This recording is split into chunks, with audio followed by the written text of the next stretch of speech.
여러분 안녕하십니까. 주말이 또 왔네요. 차라리 오늘 시장이 열렸으면 좋겠죠. 왜냐면 이제 어차피 빠따를 맞아야 되는 지금 상황인데 좀 미리 맞고 시작하는 게 맞지 않나 그 생각이 저도 들긴 합니다. 긴장이 되죠. 지금 코스피가 지금 전 지지선 여기까지 도달을 했어요. 보통의 상황이라면 반등을 주는 게 맞습니다.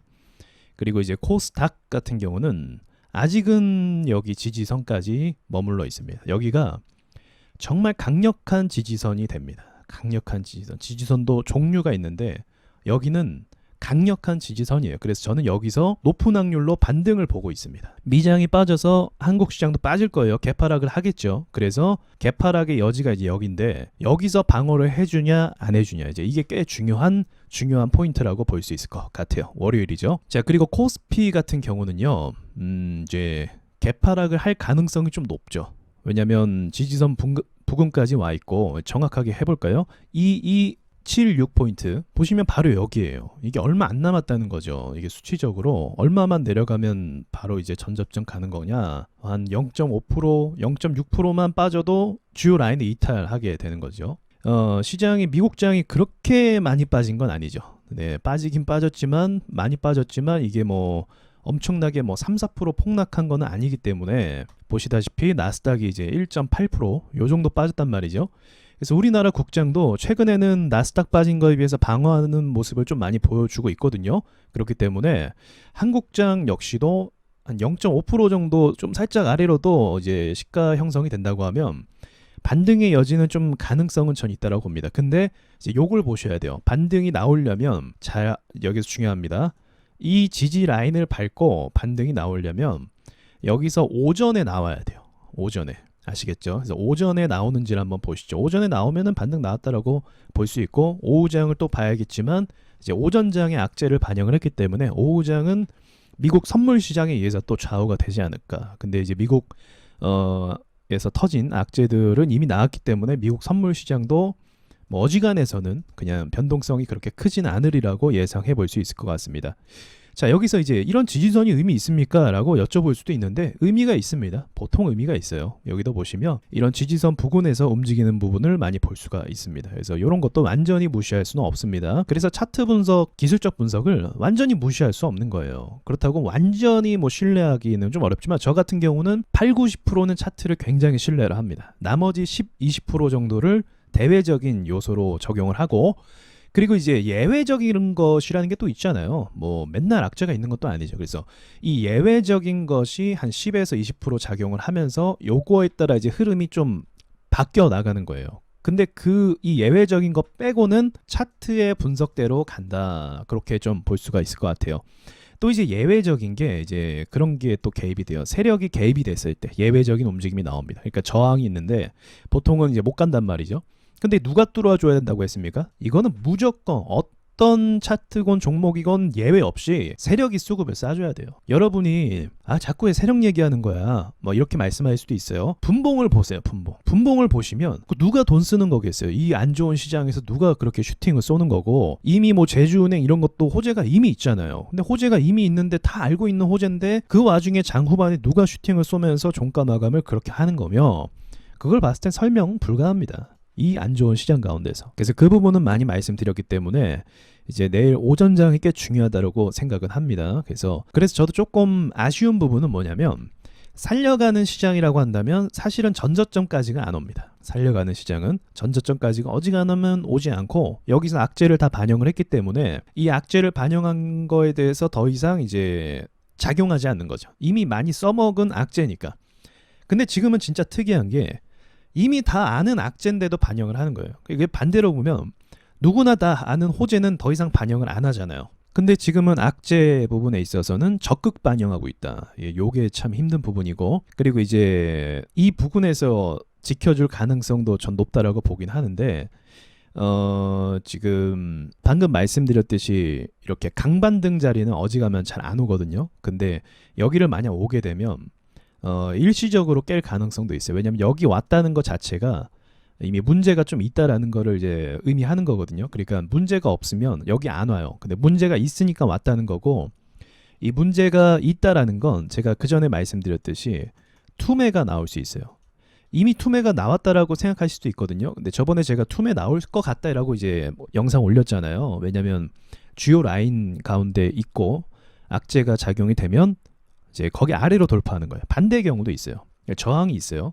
근데 호재가 있으면 어떻게 해요? 뚫는 거예요. 그러니까 이 차트는 다 똑같아요. 아래나 위나 움직이는 게 똑같아요.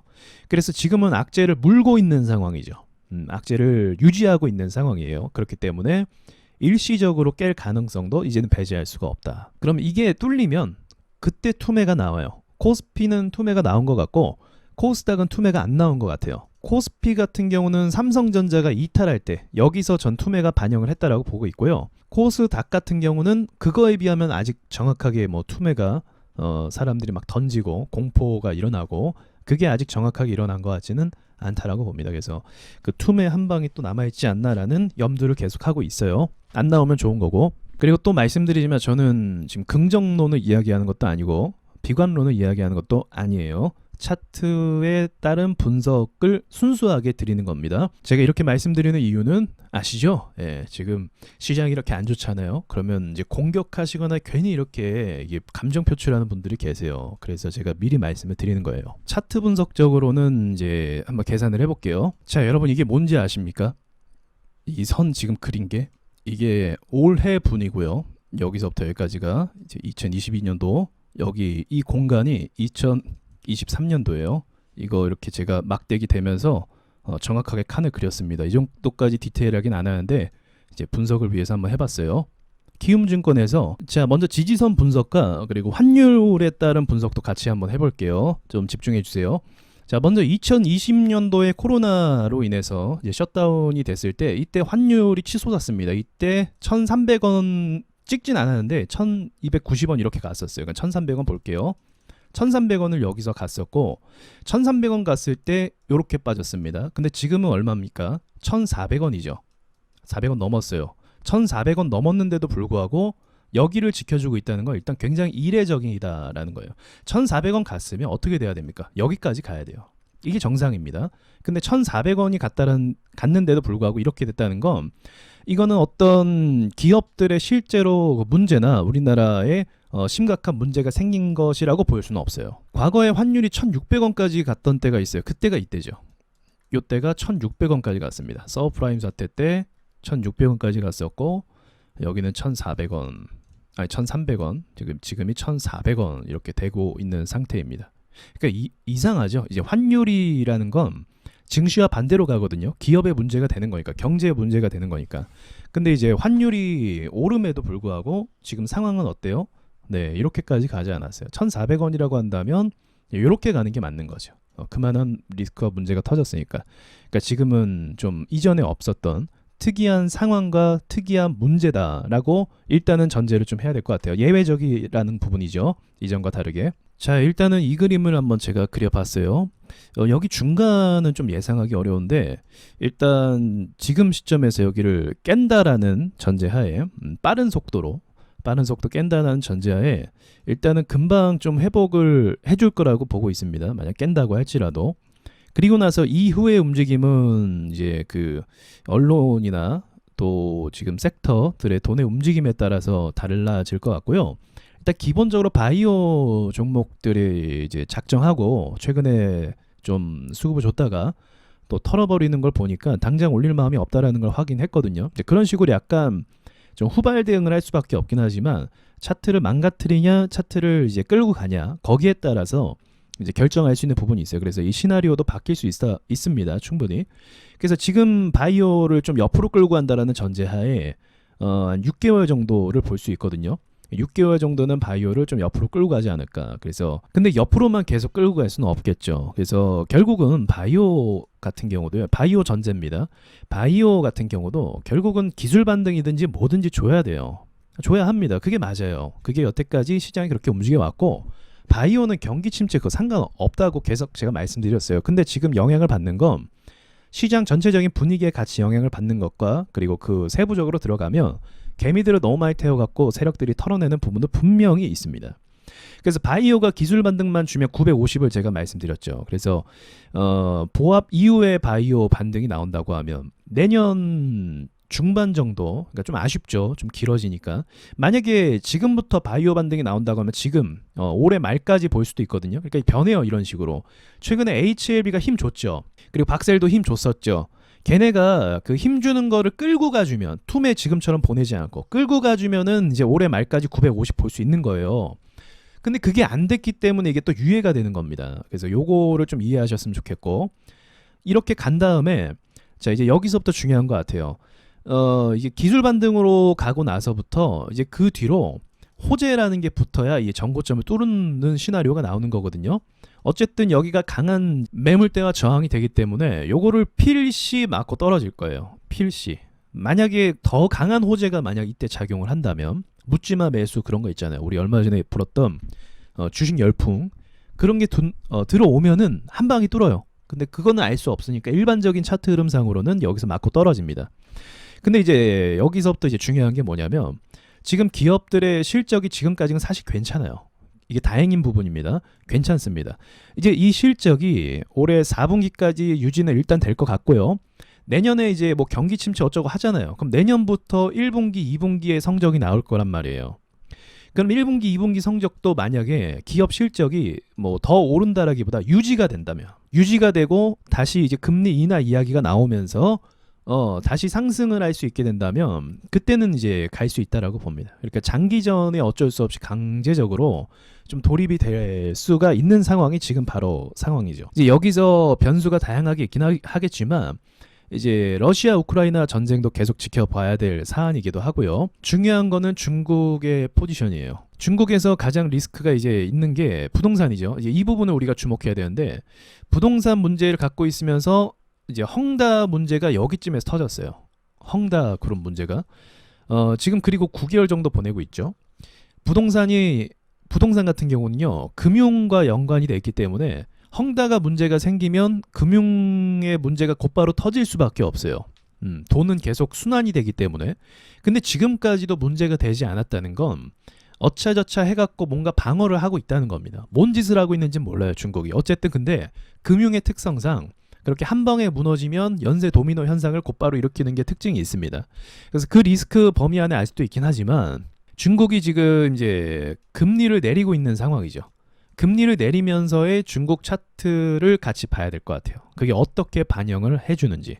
금리를 앞으로 지속적으로 내릴 가능성이 있다라고 한다면, 시장이 이제 중국에게 어떻게 반응을 해주는지, 중국이 반응을 함에 따라서 한국 증시의 흐름도 결정될 가능성이 꽤 높습니다. 미국 증시는 과거 사례를 봤을 때, 과거에도 이제 오일 쇼크 사태, 금리를 폭풍 인상했을 때도 보합을 갔어요, 미국 증시가. 여러분, 만약 미국 증시가 지금부터 보합을 가잖아요. 이거는 굉장히 고마운 거예요. 왜냐하면 지금 미국 증시는 굉장히 과열된 상태이기 때문에 진짜로 이게 뭐 경기 침체 그게 없어요. 미국은 지금 과열된 상태고, 뭔가 성적을 계속 거둬야 되는 상태고, 성장을 해야 되는 상태입니다. 그 빚을 감당할 수가 없거든요. 보통 고점을 크게 찍고 내려오는 주식은 어떻게 됩니까? 네, 장기적인 하락 추세로 계속 떨어지는 게 맞아요. 왜냐면 밑에서 산 사람들이 이제 시세 차익을 하는 거고, 너무 비싸져 버린 주식의 가치를 누가 살 필요가 없어지는 거거든요. 그렇기 때문에 매력을 못 느끼는 시장에서 계속 투매가 나오게 되는 거죠. 그럼에도 불구하고 미국 주식이 만약에 보합을 간다, 1, 2년 정도, 그렇다면 누군가 가격을 받쳐주고 있다, 그렇게 해석을 또 해볼 수 있거든요. 자, 그래서 이거는 이제 사실 어디까지나 저 예상 시나리오거든요. 제 이제 경험을 토대로 차트를 오랫동안 봐왔기 때문에 가능성 있는 일들을 전제로 말씀을 드리는 부분입니다. 그 전에도 어떤 시나리오를 제가 말씀드렸냐면, 여기 하락했었잖아요. 그래서 요때 이 매물이 너무 많다라고 말씀드렸어요. 매물이 너무 심해서 요게 한번 하락하면 올라가기가 쉽지 않다. 그래서 세력이 만약에 보낼 거라고 한다면, 이게 시간을 끌지 말고 3개월 계속 말씀드렸죠. 시간을 끌지 말고 보내야 된다. 호재가 없냐? 호재 있다. 여러 가지 호재가 있었다. 그럼에도 불구하고 이제 이걸 반영하지 않고 밀었기 때문에, 이렇게 밀게 돼버리면 시간이 점점 끌리게 되는 거예요. 이게 세력들이 자주 쓰는 전략 중에 하나예요. 시간을 끌면 이길 수 있는 투자자가 많지 않아요. 버티는 사람도 있죠. 여유 자금이 있으니까 뭐 5년, 10년 이렇게 버티는 사람 진짜 있어요. 대신에 지금 제가 봤을 때 유례에 없는 굉장히 빠른 속도로 털어버리는 상황이거든요. 이렇게 되면 시간을 끌기보다 빠르게 털어서 빠르게 전개하겠다라는 의도도 많이 있어요. 그러니까 이렇게 무거운 코스닥 지수 자체가 이런 식으로 속도감 있게 움직이는 일은 굉장히 일어나기가 어려운 일입니다. 코스닥이 아무리 개판이라고 해도 그래도 종합 지수인데 그렇지 않습니까? 방어해주는 부분이 분명히 있단 말이에요. 이전에도 그래 왔고요. 근데 방어를 안 하고 일방적으로 계속 털어버린다는 건 뭔가 전개가 급하다라는 걸 의미하기도 합니다. 그러니까 시간 끄는 전략으로 1, 2년 그냥 보내면 돼요. 길게는 2년 정도 보내도 다 털립니다. 근데 요거를 선택하지 않고 여기서부터 이제 강하게 털어버리고, 그리고 제가 말씀드린 대로 요 상태에서 기술 반등으로 바이오, 저는 기술 반등 바이오 나온다고 무조건 보고 있기 때문에 기술 반등 바이오가 나오게 되면 시장도 필연적으로 어쩔 수 없이 같이 올라가는 거죠. 그 다음 이제 시나리오가 이제 중요하다. 그래서 전개가 되면서 이 부분을 말씀드릴 수 있는데, 일단 그 누구도 사실 뭐 증시를 예상할 수는 없죠. 이게 뭐 저렇게 된다, 어떻게 된다, 어떻게 그걸 알 수 있습니까? 예상하고 시나리오 짜는 것 뿐이죠. 그래서 대응이라는 말을 많이 하잖아요. 그러니까 이거 시나리오도 지금 대응이라고 생각하시면 돼요. 대응. 그럼 여러분이 만약에 존버했다가 매도하려면 어디서 매도해야 됩니까? 여기서 매도해야죠. 950에서.